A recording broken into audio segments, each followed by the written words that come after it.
Oi, boa noite. Oi, tudo bom? Tudo bom, você? Tudo jóia. Sempre meio tenso, né? Eu não sei fazer isso, pra te falar a verdade. Não, Nunca mas sei. estamos aqui, né? Tô só esperando a minha mãe. Ah, tá, legal. Dá pra colocar, Ela... é verdade. Bom, minha mãe entrou agora. Vamos ver se ela consegue pedir para... Mara, tem uma Ana Clara Bicudo, tá dizendo que é sua fã. Oi, Ana Clara, muito obrigada. Que bom ouvir isso.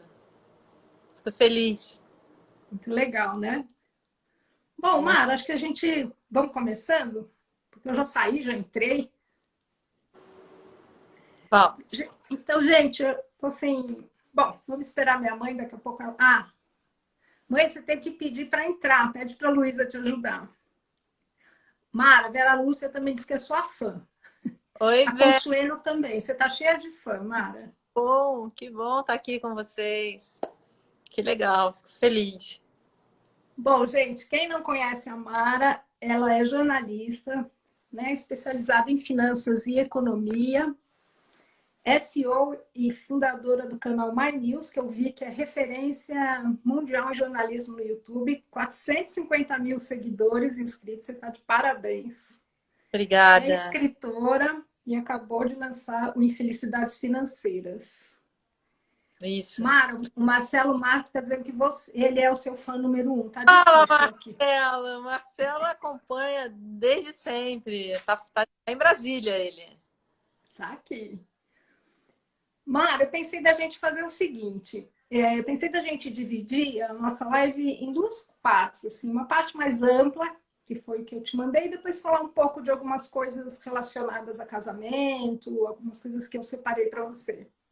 Tá bom? Posso perguntar? Claro. Mas é o seguinte, a dúvida que a gente mais recebeu é assim, dá para começar a poupar os 50? Porque hoje eu estava vendo que, de acordo com o IBGE, a expectativa aumentou muito de vida para 80 anos ou mais. Então tem muitos anos pela frente, né? E, agora, por outro lado, a gente está com uma situação econômica muito complicada por causa da pandemia. Como é que a gente faz esse equilíbrio nesse momento, Mara?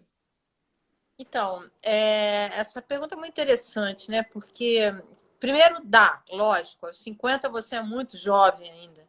É, o aumento da expectativa de vida é uma revolução, de fato. Você já tem impactos da pandemia nisso, enfim, você vai ver uma redução na expectativa de vida por conta da pandemia, mas é uma coisa que passou a pandemia, isso tende a voltar ao que era. As pessoas estão vivendo mais, principalmente as mulheres, então sim, dá e é bom que você faça isso. Você que está com 50 mais, é importante que você pare para cuidar da sua grana, pensar no seu futuro. Agora, como guardar, né? Como ter algum investimento, uma vez que a renda está baixa, muita gente perdeu o emprego, então também não é para ficar se sentindo culpado por não guardar dinheiro. Enfim, é normal, a renda de fato do brasileiro é baixa. Agora, tem certas coisas que você tem que ser muito racional, pensar primeiro em você, e as mulheres têm muita dificuldade em pensar Uhum. elas pensam na família. Quem é mãe, então, eu não sou mãe, mas quem é mãe é uma coisa triste de ver, sabe? Dá pena. As mães me comovem, A gente porque. faz qualquer negócio pelos filhos da gente. Cara, e aí. E isso vira um problema para os seus filhos também. Entende? Eu sei que para mim é fácil falar, porque eu não tenho filho, então é fácil falar. Mas para as mães, eu vejo pelos depoimentos que eu recebo, pelas consultas ali que me mandam por e-mail, é, as mães, e alguns pais, tem alguns pais que são mães praticamente, eles ficam muito reféns dos filhos, e isso não é bom nem para eles, nem para os filhos, entende? E na questão financeira, principalmente, porque a melhor coisa que você pode deixar para o seu filho é não depender dele. Uhum.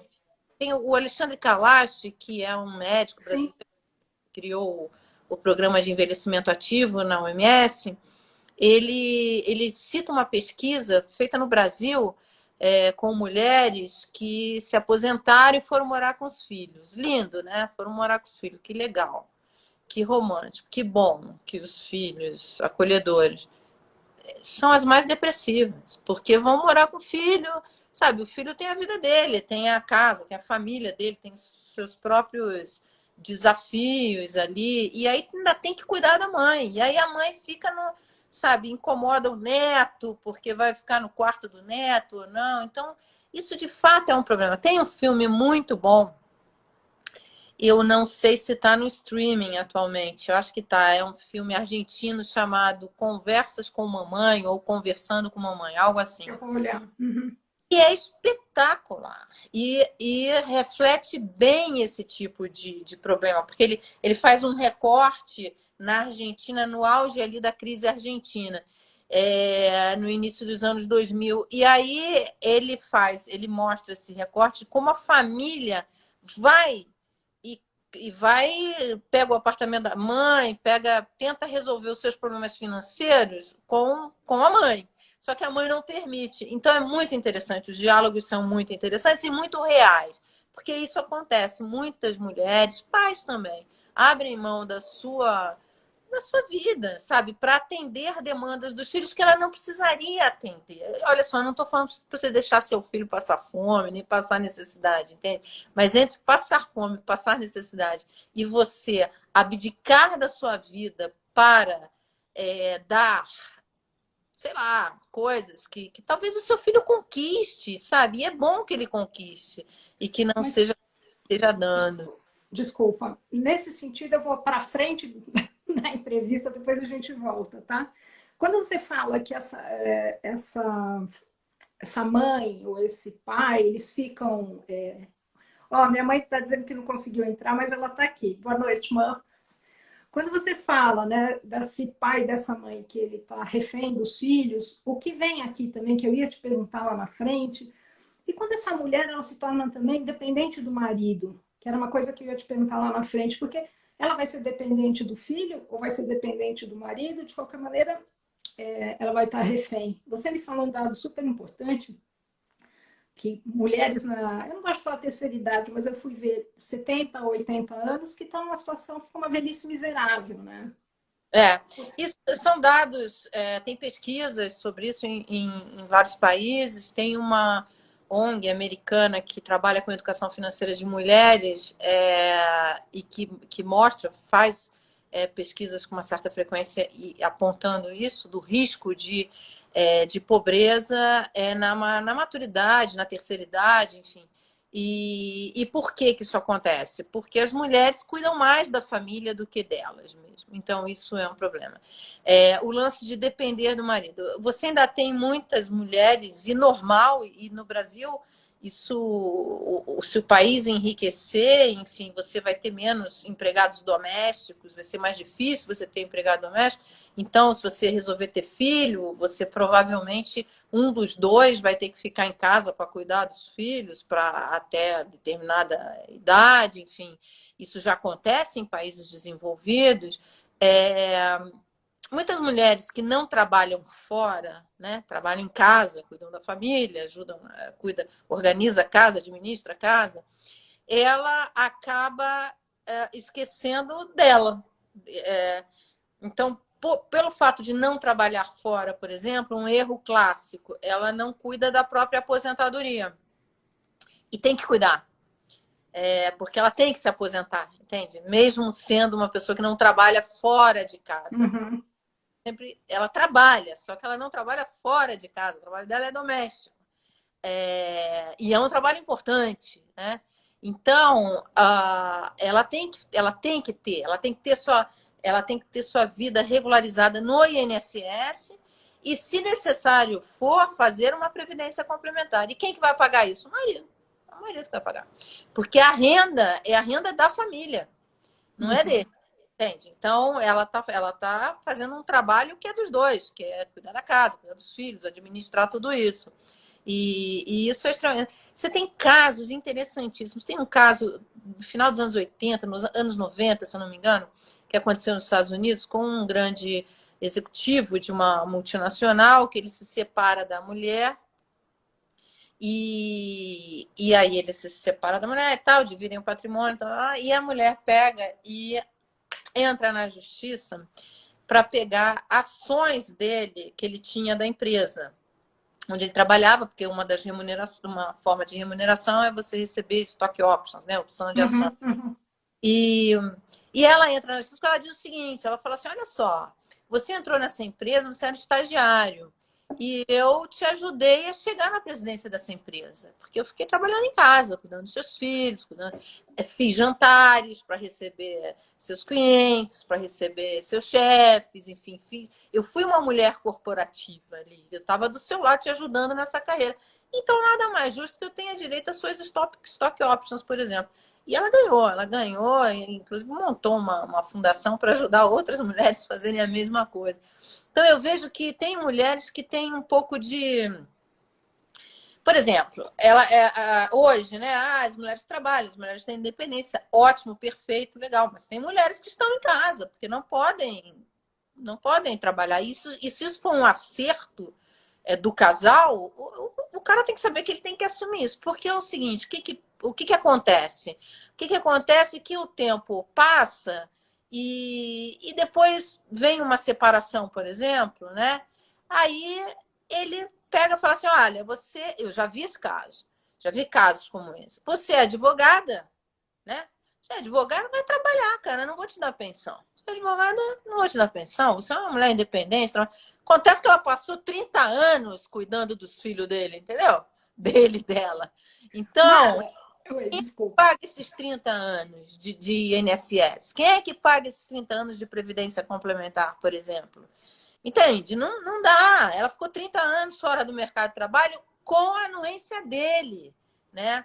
Eu estou falando isso, ela e ele, porque é o caso mais clássico, mas isso também está mudando. Eu já conheço casais em que o homem ficava em casa e depois se separaram, ele ficava em casa para ela trabalhar e tal, e depois se separaram e aconteceu isso, a mesma coisa. Então, assim, esse acerto tem que estar muito bem resolvido, porque,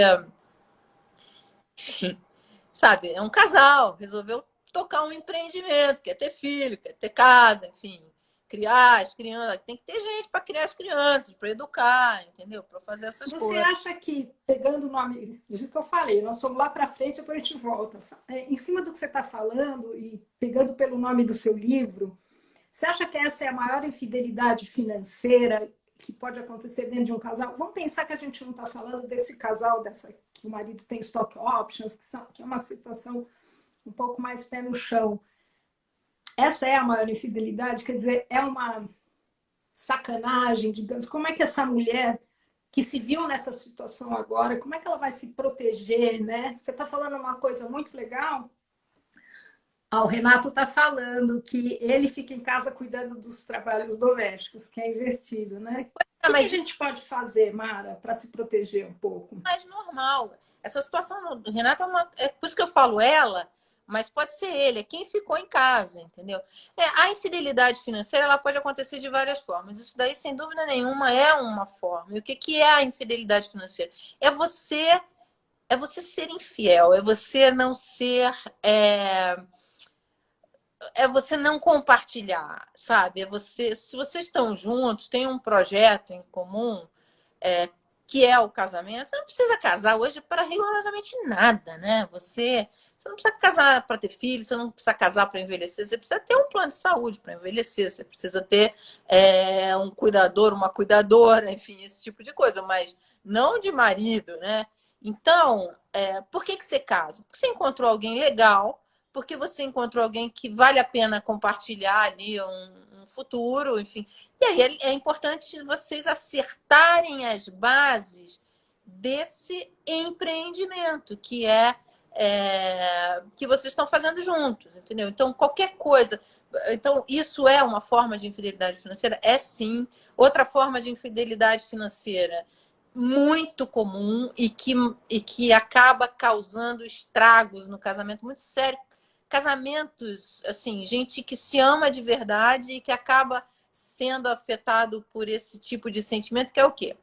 Um, um dos dois acha que está fazendo um esforço brutal para conseguirem alcançar os objetivos, né? Que querem viajar, comprar casa de praia, o que seja. E aí ele acha que ele está fazendo isso sozinho e o outro não está colaborando, está gastando demais e tal. Muitas vezes não é verdade nem uma coisa nem outra, mas a falta de conversa entre os dois cria essa percepção errada, entende? E isso vai minando, vai destruindo o casamento. Então, você está dizendo que uma coisa é a falta de conversa e a falta de acerto nesse casamento. Se a gente fosse falar em outras armadilhas financeiras do casamento, tem alguma coisa? Se for um segundo matrimônio, é melhor não ter conta conjunta? Como que a gente... Porque é difícil, né? Eu falo assim para o meu marido, olha, eu casei segunda vez, digamos. Eu não tenho filhos com ele, então eu não tenho esse compromisso, digamos, do projeto, porque eu já cheguei, digamos, com o bonde andando. Como é que fica para essas mulheres, né? É interessante isso que você fala, porque principalmente segundo, terceiros casamentos em que uma das partes tem filho, a outra não, enfim, ou o casal não tem filho junto, porque você tem que acertar o que vocês querem do futuro, porque veja bem, você casa com uma pessoa que tem filho, ele ou ela tem filhos, você não tem. Aí você quer ter uma vida que você quer, sei lá, viajar, morar fora, fazer um ano sabático, fazer algumas coisas. O outro ou a outra não pode. Por quê? Porque tem um compromisso com os filhos.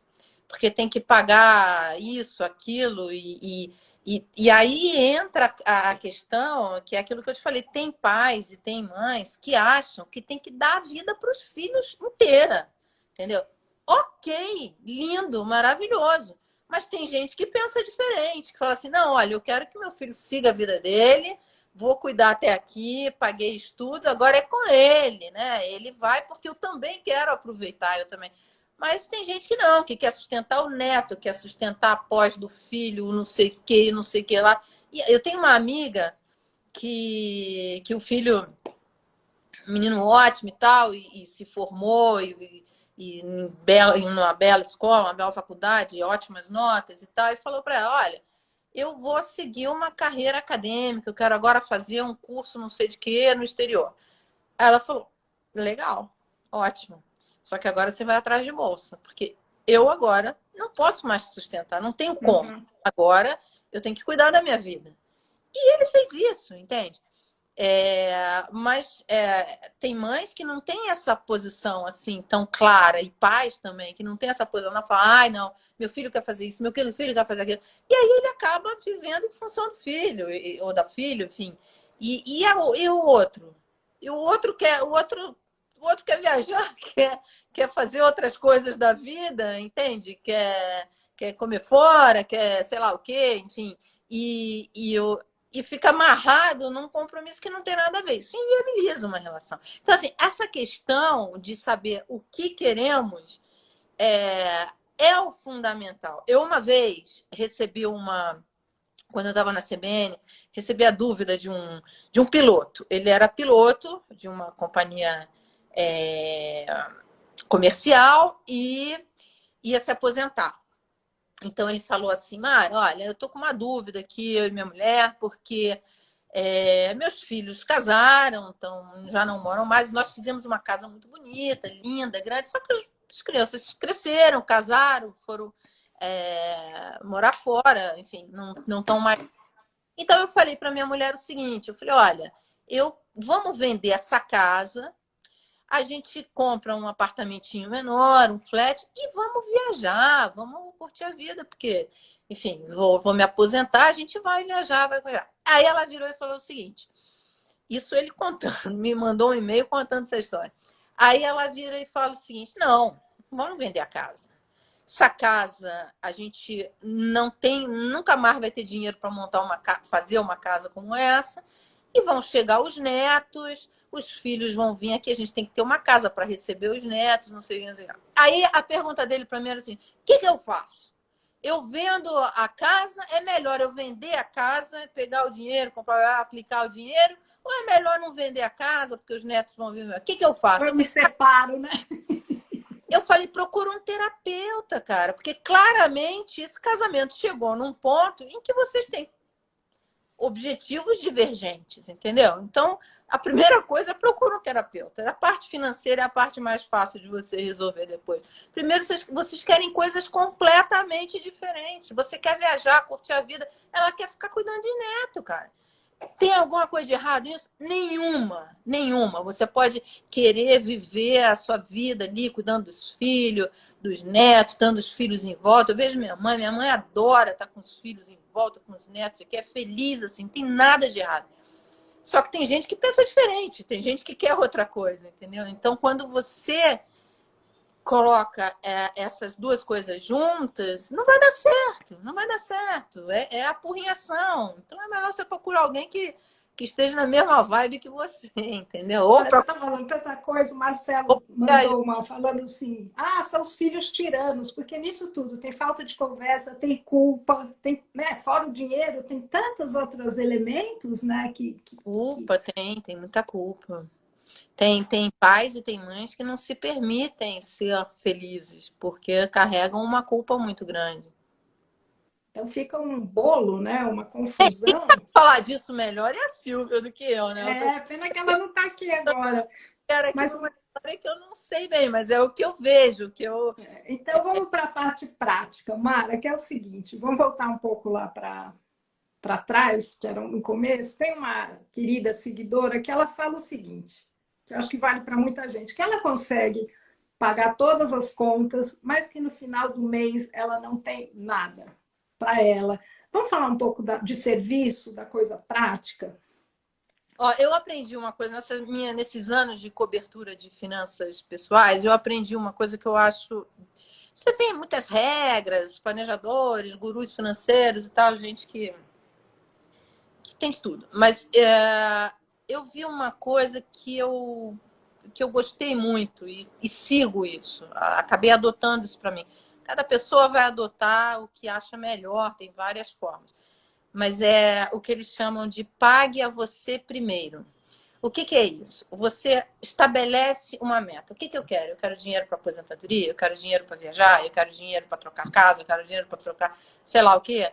Então é o seguinte, quanto que eu preciso guardar por mês, por semestre, por ano? Não sei. Você vai estabelecer essa coisa. Começa guardando.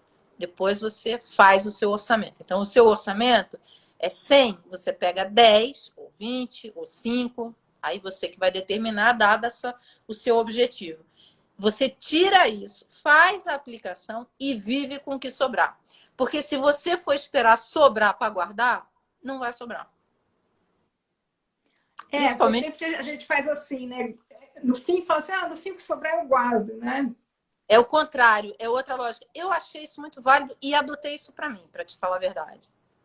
Mara, tem alguma porcentagem que eu já vi, né? Isso você falou, guarda 10%, não sei o quê, ou não, é o que cabe naquele momento, tem que ter um mínimo. Como é que a gente faz isso? Eu não sou consultora financeira, né? Eu sou jornalista e que cobri muitos anos essa área financeira e cubro até hoje.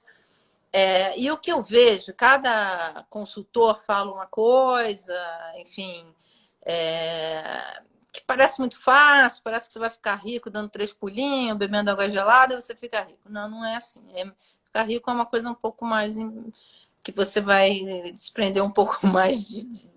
Mas também não é problema, porque você pode ser muito feliz e fazer muitas coisas legais sem ser rico. Em relação a quanto guardar, eu acho que depende muito, caso a caso.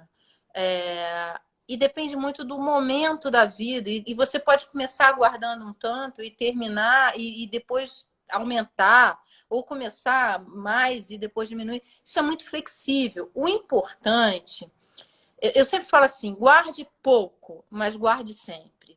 Porque o que eu acho que é importante é você manter a disciplina mesmo que seja pouco, não tem problema, porque o tempo e os juros sobre os juros vão fazer o trabalho mais difícil, entendeu? Então, se você consegue ter essa disciplina de ir guardando um pouquinho. É mais importante você guardar pouco e sempre do que você guardar muito e ter que ficar resgatando, entende? Porque quando você resgata, você corta aquilo que há de mais importante num projeto de investimento, que é o quê? É o juro sobre juro. É o juro composto, né? Uhum. Essa função exponencial que não é intuitiva, ela faz um milagre com o seu patrimônio ao longo do tempo, né? Então, eu acho que o mais importante é você manter a disciplina, né? De não resgatar, principalmente. Agora, no meio da crise, por exemplo, muita gente fala: eu tenho aplicação em VGBL, em PGBL e perdi meu emprego, estou pensando em tirar. Eu falo assim: olha, não tira. Enquanto der para você ir tocando sem tirar, não tira. Reduz o teu orçamento e tal, não precisa aplicar mais nada. Deixa ele lá rendendo, não precisa aplicar mais. Uhum. E o simples efeito da bola de neve, sabe, do juro sobre juro, já vai fazer o teu patrimônio crescer. Você falou que você não é investidora, não é, como é que você falou? Considera... Financista, esqueci a palavra, mas você sabe muito, porque vem uma pergunta da Ana Carla, e eu já estava com ela anotado. Ela fala se ela deixa na poupança, né? Porque você está falando de juros sobre juros, ou se ela vai para uma previdência. Qual é da sua experiência como jornalista A nesse... poupança, historicamente, sempre foi a aplicação que sempre rendeu menos. E por que ela rende menos do que as outras aplicações? Porque ela é o dinheiro da poupança que vai para o financiamento imobiliário. Então, o cara que paga o financiamento imobiliário que vai remunerar a poupança, entende? Então, a poupança não pode ter um rendimento. Ela é um veículo de investimento importante para criar um hábito financeiro de poupança, para coisas de curto prazo, porque não tem imposto de renda, mas só, não é um investimento. A poupança não é um investimento, ela no longo prazo ela perde para a inflação. E no passado, isso era meio mascarado porque a taxa de juros era muito alta. Então era mascarado, porque mesmo ela rendendo pouco, ela rendia bem mais do que ela rende hoje. Hoje não. Hoje é muito transparente que ela não rende, que o rendimento dela é muito pífio. Então, principalmente para investimentos de médio e longo prazo, se você tem investimentos de médio e longo prazo, não pode deixar na poupança. E você tem hoje alternativas muito melhores. E aí vai depender caso a caso. Previdência é uma alternativa? É uma alternativa. Só que você tem que entender como compra a Previdência. Porque qual é Pode o falar grande um pouquinho disso para elas?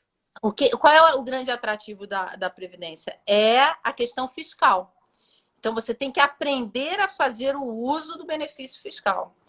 E isso não é... Enfim, você não precisa ser um cientista da NASA para aprender isso, mas exige que você pense a respeito do seu perfil tributário, do seu perfil fiscal, para saber o que você pode, como você economiza imposto. Isso é importantíssimo, porque isso vai ajudar a sua performance melhorar, entendeu? Porque é um dinheiro que iria para o leão e que vai para a sua aplicação mesmo, entende? Você está Então, falando de VGBL e PGBL ou está indo mais além disso? eles são os dois grandes produtos na área de previdência. O PGBL, você tem a isenção fiscal de 12%, até 12%. Então, na prática, seria como esse 12% da sua renda tributável entraria na sua declaração do imposto de renda, entra na prática, não é isso formalmente, mas na prática funciona assim, como se fosse uma despesa que você pudesse abater da renda. Então, na verdade, isso entra como uma despesa, mas não é uma despesa, é uma poupança que você está fazendo, é um investimento que você está fazendo. O VGBL, embora não tenha esse benefício, ele tem outros, que é o diferimento do imposto de renda, porque é o seguinte, um fundo de investimentos, por exemplo, em renda fixa, você vai ter o que eles chamam de come-cotas, que é a tributação regular. No caso do VGBL, você não tem, você vai pagar esse imposto lá na frente, no final, quando você vai resgatar. Tem outra questão que é, na hora que você vai fazer a aplicação, você tem que escolher se você quer uma tributação progressiva ou regressiva. E isso vai depender muito do seu perfil fiscal para você escolher isso. Cada caso é um caso. Para as nossas seguidoras que são autônomas, como eu vi, o VGBL seria melhor que o PGBL? Ou é isso que você está falando? Cada caso é um caso? Cada caso é um caso. Depende Uhum. muito. Isso é um erro que, inclusive, acontece com uma certa frequência até em quem vende esses produtos. Por isso é importante você achar um corretor que entenda isso. Porque em geral, eles costumam dizer o seguinte, o gerente, o corretor, ele chega e fala assim, você paga imposto de renda, você faz a declaração completa ou simplificada? Aí você fala, faço simplificada. Aí ele fala, então toma aqui um VGBL, porque o PGBL só vale a pena para quem faz a declaração completa. Ocorre que você pode fazer a simplificada porque você não sabe que se você fizer a completa fazendo uma aplicação em PGBL, você tem um ganho fiscal. E isso acontece muito. Então, a primeira pergunta que você tem que fazer é: se eu fizer uma aplicação num PGBL, eu tenho que fazer a minha declaração vai ser melhor eu fazer a minha declaração completa ou simplificada? Então, você tem que testar isso daí para saber. Hoje tem muita gente que faz a simplificada e está perdendo dinheiro. Poderia estar ganhando dinheiro se fizesse a completa. Entendi, entendi. Então, Você tem que cada caso é um caso. simular, Oi? pode simular isso, porque você vai fazer declaração do imposto de renda, então você já simula durante esse ano, enfim, para o próximo ano, você já fazer o uso desse benefício fiscal. Você já vai ter olhado ali a sua renda, simula isso. Se eu fizer uma aplicação de 12% até 12% da minha renda, o que o sisteminha da Receita vai dizer? Que é melhor eu fazer simplificada ou a completa? Aí você... Boa. E eles estão falando aqui, ó, falando de títulos de capitalização e empréstimo consignado, né, que são uma roubada, e Depende. ações, né, já misturou tudo. Título de capitalização é uma roubada, não é investimento. Sim, é uma roubada, né? Eu não gosto também de fazer muito juízo de valor. Tem gente Uhum, que gosta de comprar porque gosta de jogar, gosta dessa coisa do sorteio. Normal.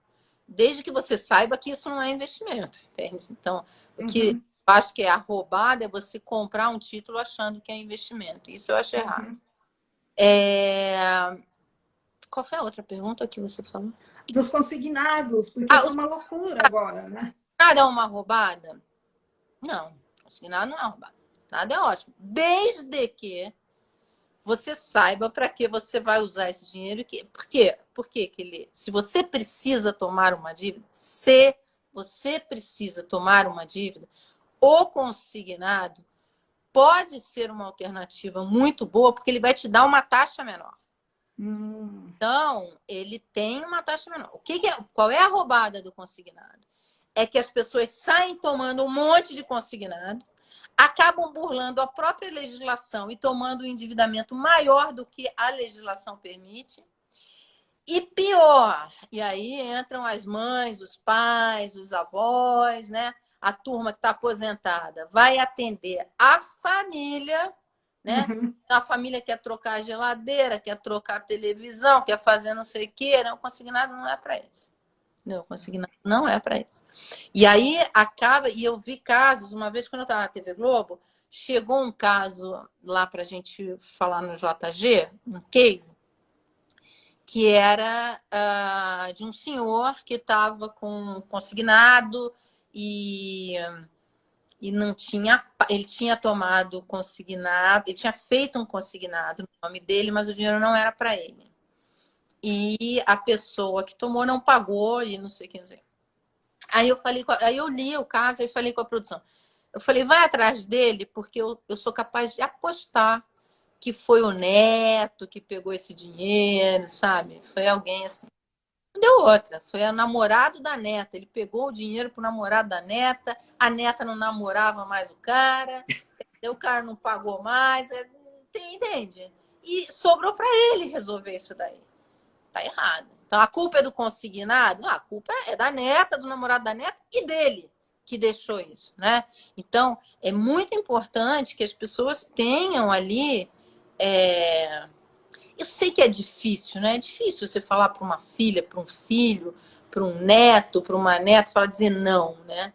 Mas, olha, você tem alguns argumentos, fala assim, olha, não posso, porque eu vou precisar disso para fazer uma cirurgia, para comprar pagar um tratamento, não posso, porque a Mara falou que não é para fazer, que está errado, não pode, enfim, mas é importante, e isso é muito relevante pelo seguinte, abuso financeiro é, é é identificado pela OMS, inclusive, no Brasil, como um dos principais abusos que sofrem os idosos no Brasil. Uhum. Então, muita atenção, porque isso é grave.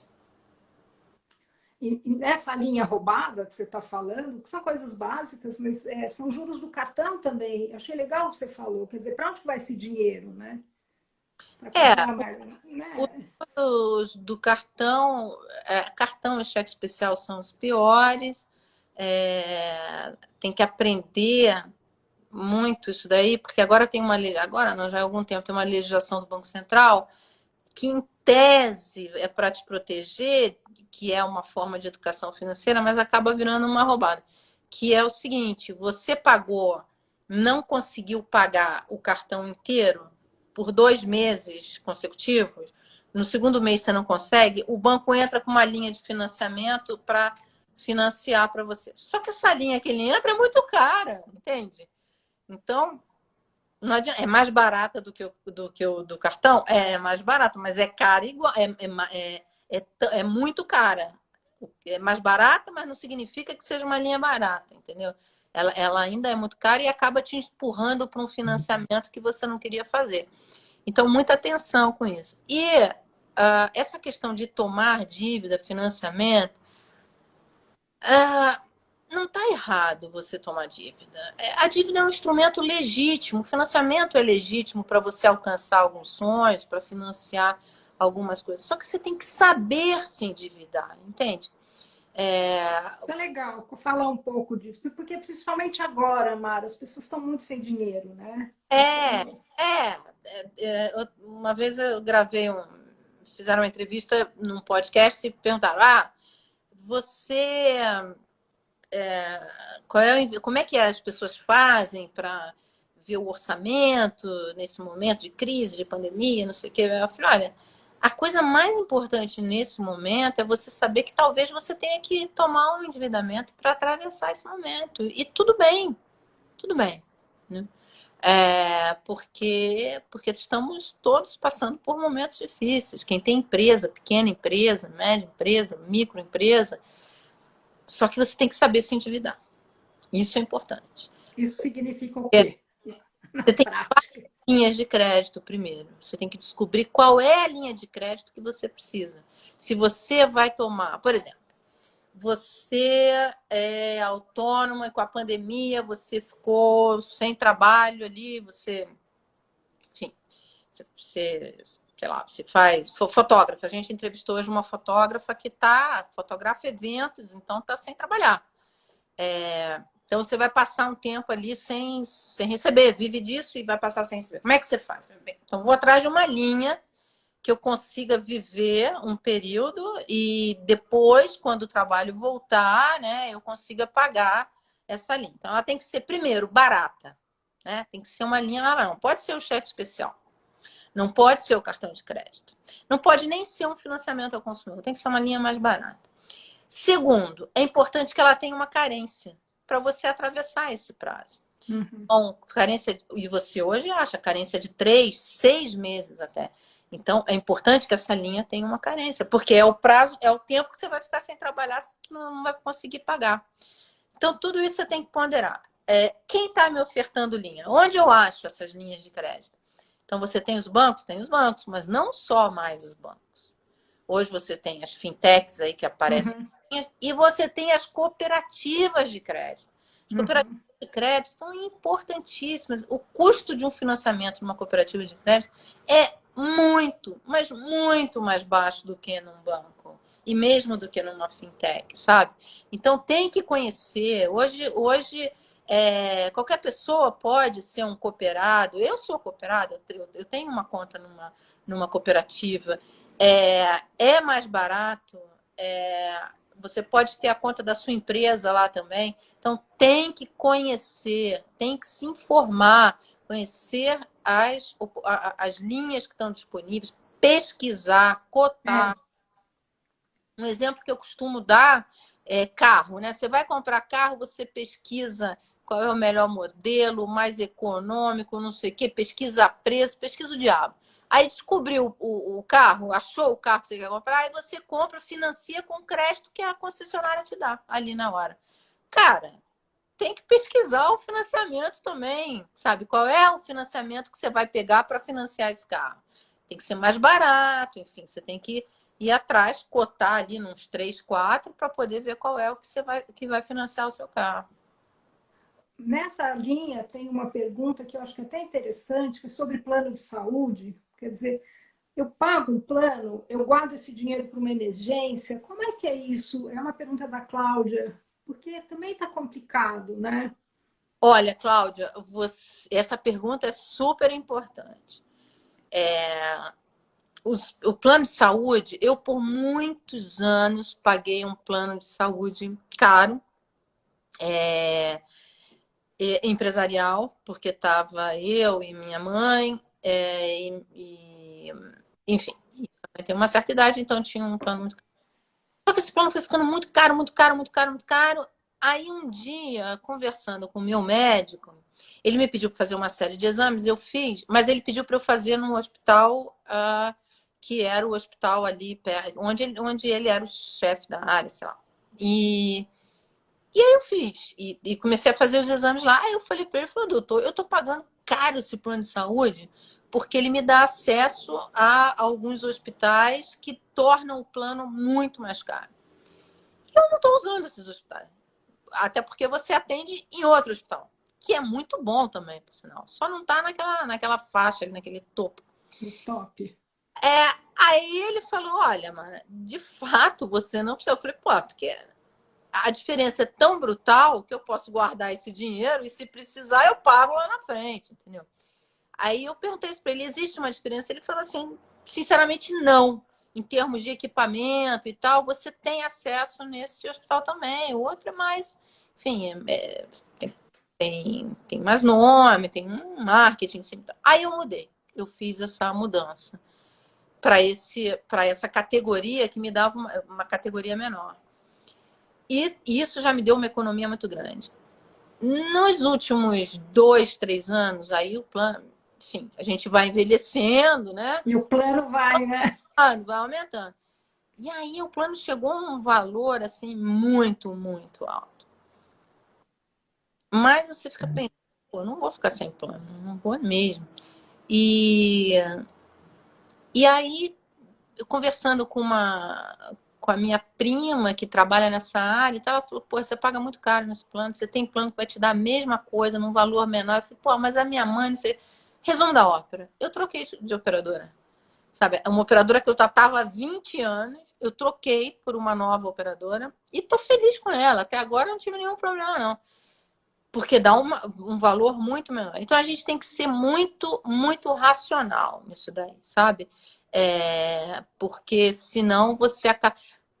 E mais, né? Você acaba pagando planos caríssimos, aí na hora que você precisa, o cara não cobre, não sei o quê, isso não tá. Aí você fala, não dá, né? Então, assim, e hoje você tem mais alternativas. Tem muitas health techs, né? Que são essas empresas, essas startups na área de saúde, você tem mais ofertas, então é algo importante para você pensar racionalmente. Agora, o mais importante é você se cuidar, né? Não fumar, fazer exercício, comer provavelmente bem, porque não tem preço essa coisa de você se cuidar, né? A minha mãe está fazendo uma pergunta para você. Ela Hum. pergunta assim: que profissionais eu procuro para avaliar todos esses produtos financeiros que você está falando, ou de saúde? É na internet? É alguém? Que é um... Então, você hoje tem muitos consultores financeiros. Eu tenho um consultor que me ajuda ali a pensar o que é legal do consultor financeiro. O consultor financeiro, mais do que investimento, muitas vezes ele nem vai te dar o investimento. Quem vai te mostrar, quem vai gerir a sua carteira é um outro profissional que, inclusive, ele vai indicar. Mas ele vai te ajudar a enxergar o seu orçamento. E o consultor financeiro, no livro tem um caso, inclusive, que eu conto sobre isso. Nesse livro de agora, o Infidelidades Financeiras? Legal. Ele é bom porque ele é uma pessoa de fora, entendeu? Para falar na família. Uhum. Porque na conversa ali do casal, começa a brigar, um começa a achar, dizer que o outro que é culpado e tal, tal, tal, tal. E o consultor não é um profissional que vai colocar, ó, o filho só pode gastar isso, a gente tem que fazer uma mudança disso, precisa ter seguro, não precisa ter seguro, o colégio está caro, não está caro, tem que mudar a escola, tem que mudar o plano de saúde. Ele vai conseguir fazer você enxergar isso racionalmente. Quanto custa esse cara? Depende. Tem uns que cobram por hora de atendimento, tipo um médico, tem outros que cobram a consulta, tem outros que cobram sobre um valor em cima do patrimônio que você está gerindo, enfim. Às vezes você precisa ir num consultor desse uma vez por ano, e aí paga uma consulta. Uma vez por ano ele vai olhar e tal, vai te ajudar a entender e fazer o teu planejamento É isso anual. que eu ia perguntar, se ela não pode, a pessoa não pode ir no consultor, então que ela vá uma vez, ou ela faça essa pesquisa Ela básica. Tem gente que vai uma vez por ano, ou uma vez a cada 6 meses, ou todo mês. Aí depende de cada um. Uhum. Posso voltar um pouco na questão só do plano de saúde? Quando você falou que você mudou, você abriu mão de todas as carências, porque geralmente você está no Não, plano 20, 30 plano anos. novo, plano novo pega as carências. Ah, então você fez uma. Você tem que ter muito cuidado para fazer isso. Tanto que eu fiz e eu fiquei pagando os dois planos até me certificar que o outro estava funcionando direitinho. Uhum. Agora, você é uma pessoa que tem mais informação, né? Como a gente já está no finzinho aqui quase, o que você falaria para quem está aí, que não tem tanto acesso à informação como você? Bom, quais são os próximos passos Olha, agora? a Assim? informação hoje está muito disponível. Antigamente o problema era a falta de informação. Hoje o problema é o excesso de informação. Então, eu acho que Uhum, uhum. o importante é você estabelecer quais são os seus canais de informação. Entendeu? Ter isso. Por quê? Porque tem que ser canais confiáveis. Você tem que pegar, porque tem muita fake news, tem muita bobagem. Na parte de investimentos, nossa, tem uma pandemia nessa área, sabe? Que é muita gente, todo mundo falando, compra isso, compra aquilo e tal, cuidado, sabe? Quando o investimento parece bom demais para ser verdade, provavelmente é que não é verdade. Provavelmente não, certamente não é verdade. Então, primeiro, certifique-se das suas fontes de informação, se são fontes confiáveis. Segundo, que é o quê? Que é qual é o jornal, o canal que você segue, enfim, é isso. Onde você vai se informar. Segundo, em relação ao investimento, você tem que sempre saber se quem está te oferecendo aquele investimento pode te oferecer aquele investimento. Porque hoje tem um monte de gente vendendo investimento que não pode. Como Legalmente assim? poderia estar fazendo isso, entendeu? São pessoas que não são. Existem profissionais para isso. Então, na Uhum. CVM, que é a Comissão de Valores Imobiliários, cvm.gov.br, tem muita informação sobre isso. É o órgão regulador. Você vai contratar alguém, checa lá na CVM se aquela pessoa está autorizada ou não a atuar nessa área. Muito Ah, isso é legal. cuidado com gente que promete ganhos fáceis. Não existe ganho fácil, entende? Não existe investimento sem risco, não existe 300% ao mês, nem ao ano. Cuidado, cuidado. Mara, quer fechar com alguma coisa? Quer falar um pouco do seu livro? Quer deixar mais um recado? A gente tem Ah, 5 minutos, fora foi ótima essa conversa aqui, passou rápido, né? quero convidar vocês para conhecerem o My News, que é um canal de notícias. Escreve aí para eles, Mara. Escrever aqui? No chat. É lá no YouTube. Vamos lá. Embora tenha aqui no Instagram uma conta dele também, mas vamos lá. Depois eu exponho também, senão depois eu coloco. Porque lá é o seguinte, a gente tem muita informação de economia, política, e é um canal feito por jornalistas profissionais. E acho que eu não... Depois eu compartilho. A minha filha já pôs. My News. Não, mas é porque eu sou uma anta, porque eu estou aqui na tecla do laptop, do notebook, e na verdade isso aqui está no meu iPhone. No meu iPhone. Cara, a gente depois... Nanta, você não tem nada, viu? Tá vendo? E é legal. Enfim, então isso é uma fonte de informação confiável, plural. Lá a gente tem esquerda, direita, centro. Agora, o que a gente tem, na verdade, é compromisso com a informação. Então, se inscreve, participa. A gente tem várias coisas assim muito legais. E uma coisa que eu acho legal no My News é que ele foi criado há 3 anos por um grupo de jornalistas profissionais que estavam, a boa parte na TV Globo, mas tinha também gente na CBN, em outras. Estava estabelecido. Agora eu acho que vai. Ver se vai. Foi. E aí nós saímos e montamos o canal. Resolvemos montar o canal, porque a gente queria fazer uma coisa na área digital e tal.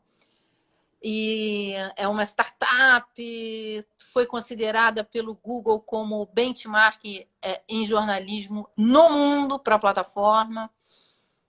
E é todo feito de 40 mais. 40, eu sou 50 mais, mas... muito legal, eu ia falar isso. Assim, todo mundo acha que coisa de tecnologia é para menina e menina de 15, 18 anos, né? Não, no My News, agora é que a turma mais nova está chegando. Porque os fundadores são todos 45 mais, entendeu? E 50 mais. Então, esse mundo da tecnologia é, sim, para as pessoas com experiência, com maturidade, não é só para... E a gente tem matérias, inclusive, falando sobre isso. Tem uma entrevista lá que eu fiz com Francisco Saboia, que é um grande cientista, foi um dos criadores do Porto Digital, foi presidente do Porto Digital há muitos anos, hoje está no Sebrae, em Pernambuco, onde ele fala sobre isso, que as startups vencedoras, elas têm muito isso, essa mistura entre o carinha mais novo e o cara que tem experiência, entendeu? Que junto os dois e aí acaba dando certo. E o My News é uma prova disso, quer dizer, a gente, quando começou, era só uma galerinha ali de 45 mais, entendeu? Mara, gente, né? Eu faço canal com a minha mãe. Minha mãe tem 77, pena que ela não está aqui, né? Eu tenho 58, quer dizer, se um dia você quiser voltar para a gente falar disso, porque é muito inspirador, né? Muita né? Você chegou aos 55, aos 60, não, vou me aposentar. Cara, você está no auge, porque você tem a experiência e inovação. E a gente está no mundo da inovação. Inovação não significa pessoas de baixa idade. Inovação, você precisa de experiência para inovação, para inovar. E a gente tem um lugar ali privilegiado nesse mundo novo. É um mundo, acho muito legal. Olha, adoraria, se você quiser voltar para falar de inovação, falar de reinvenção, eu ia adorar, super obrigada que você aceitou o nosso convite. Imagina, foi um prazer estar aqui com vocês. As pessoas estão adorando. Olha, perguntaram para você uma indicação de consultoria financeira. Eu não sei se você quer dar, se depois eu te mando essa pergunta. Olha, entra no site da Ambima, que a Ambima, que é a Associação dos Bancos de Investimentos e tal, ela que certifica até a Planejar. É porque eles mudam o nome tanto. A Planejar é que congrega todos os planejadores. Entra na Planejar, acho que é planejar.com ou .org. Deve ser .org, né? Eu vou checar. E que lá tem a relação dos planejadores financeiros, tem vários. Planejador, assim, conversa com 2, 3 e descobre aquele. É igual médico, entendeu? Você tem que contratar aquele que vai, que você vai ter mais afinidade. Mara, você falou da CVN, você falou do Planejar, você falou do MyNews. Tem mais algum que você queira deixar para gente? Que depois eu vou passar. Não, o Banco Central também. O Banco Central tem uma área de educação financeira muito legal. E o Banco Central, toda vez que você tiver probleminhas ali com o banco, você tem que avisar o Banco Central. É importante essa sua fiscalização, essa sua reclamação, enfim. Isso é importante para o Banco Central saber, que é bacen.gov.br. CVM é C, casa, V, valor, M de Mara. Ah, de Mara. Tá. .gov.br. Tá ótimo. Mara, querida, super obrigada. Imagina, é que agradeço. Um beijo, querida. Valeu, viu? Obrigada por vez. Beijo. Tchau, tchau, tchau.